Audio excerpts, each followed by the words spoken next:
stridently sensationalistic. So this combination led to great public antipathy to what passed off as journalism during this period.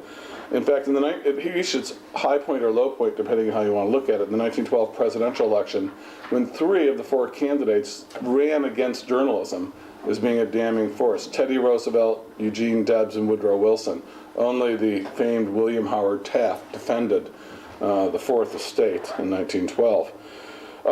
And as a result of that critical juncture, and that was a period of broader social upheaval too, because of the content was discredited and you had broader social upheaval in the progressive era, which is the high point of the socialist left in this country, for example.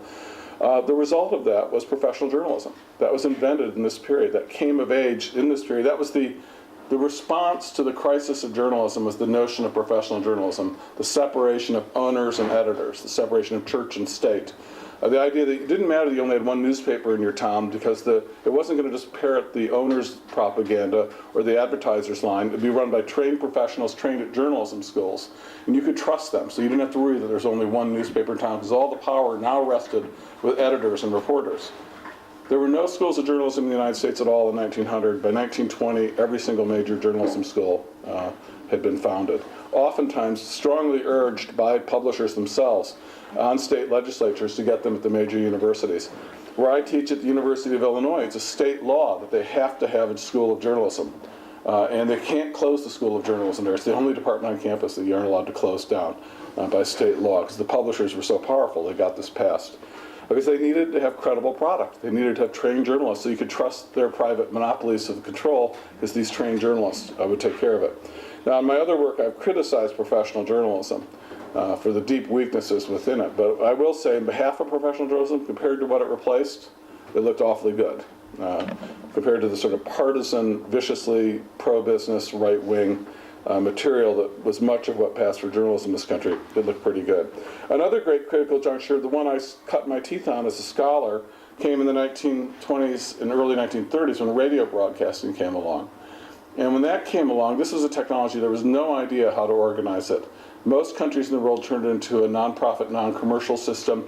The United States, in a very corrupt manner, allowed a couple of very large networks to emerge and take it over and make money by selling advertising. And there arose a tremendous opposition to this that I wrote about in my first book that tried to set up a non-profit, non-commercial component to our broadcasting system. I won't keep you in suspense. They lost. But it's an interesting lesson because at the time, they did not think of commercial broadcasting as inherently American. They thought that there was nothing, that educational institutions were just as likely the proprietors of broadcast technology as commercial institutions. Labor unions just as rational, churches just as rational. There was nothing about the technology that said the American way is to let 2 corporations take this and sell advertising to support it. So I argue that we're in such a critical juncture right now, and that explains the massive growth of the media reform movement. You saw it during the 1990s, you saw just a huge increase between 1985 and 2002, and people who were concerned about media, concerned about journalism, concerned about how the internet would develop. They were pleased with it, but deeply concerned that policies and structures and commercial pressures would take it away from the democratic potential and turn it into an adjunct of either the government or Wall Street and Madison Avenue, or, as is likely the case, all of the above. And this really was the fuel that led to this movement. So let me just take a second now and go to the field of communication. Again, just say a few words about that before I go back to talk about the last 5 years. Since my book does speak at some length about the state of communication, it's fair to say that the field of communication has not really enjoyed one of its great moments in the last 10 or 20 years. Interestingly enough, in 1983, a very famous British communication scholar named Nicholas Garnham wrote an essay in the Journal of Communication, and in the essay he said, this is 1983, he said, communication scholars around the world must be just delirious today. They can't believe how lucky they are to be studying media and communication at this moment when all this stuff is happening, and suddenly the work you're doing is at the center of everything going on in the academy and the world. What a great moment to be studying communication. This is 1983. Talking about the coming digital revolution, but also just the increase of importance of media in everyone's lives by the 1980s, 1970s and 1980s. And that was the general sense then. That's when I came into the field, I think a little before you, because you transferred over, Mark, from English. And the sense was this was a growing field. This is a dynamic area. This was a field that was really going to be the coming field in a generation. And it didn't work out that way. I think that it failed to maintain the growth that it showed in the 70s, and it failed to sort of seize the moment. And it accepted a sort of a niche, a sort of a backwater discipline on most campuses, and was regarded as such. And I go into some detail for why that's been true in the United States, and there's a number of factors for that. The obvious ones are the ties of media programs and communication programs to industry, the need for support from media industries. And it's very severe in almost all major departments, this sort of reliance upon raising outside funds from the very corporations you're supposed to be studying, or the beneficiaries of corporations you're supposed to be studying. And but logically puts limits on what you feel comfortable promoting as research within your department. Also, one of the factors that undermines communication has been the lack of prestige in general that it has had, and that sort of reinforces then that universities give it less credit. If you were, ironically, the field of communication, when it started in the United States as a research discipline in the late 1930s and 1940s, the schools that really launched it were Yale, Harvard, Princeton, and Columbia. They were the places that were the first great wave of communication research.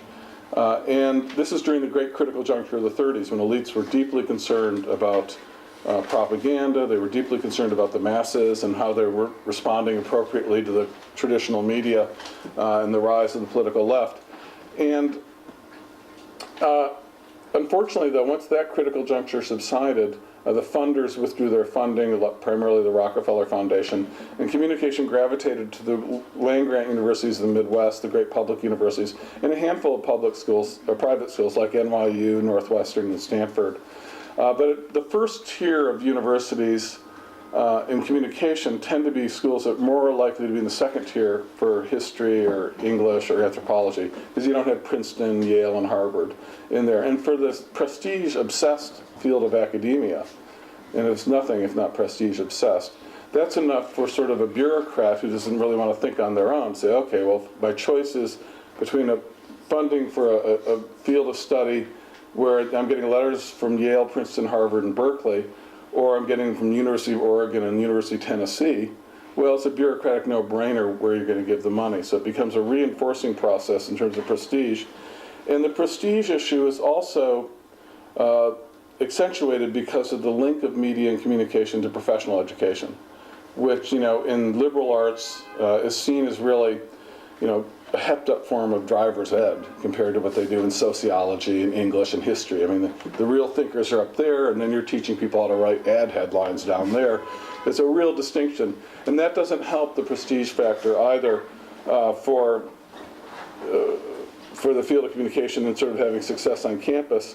And then primarily, though, since the 1980s, I think the conservatism of the times politically in this country for the last 25 years has sort of made administrators, especially of second-tier programs on campus, cautious about getting in hot water, not being very careful, especially not wanting to antagonize possible commercial support from industry. So all in all, this accounts for why the field generally is not grown, and is still a lot. To say it's marginal wouldn't be entirely fair, because on my campus at Illinois, for example, we have a couple of enormous departments that are on the campus, extremely well established. First-rate PhD programs, accomplished scholars who are well-known. It's not like there are a bunch of people sitting around making peanut butter sandwiches.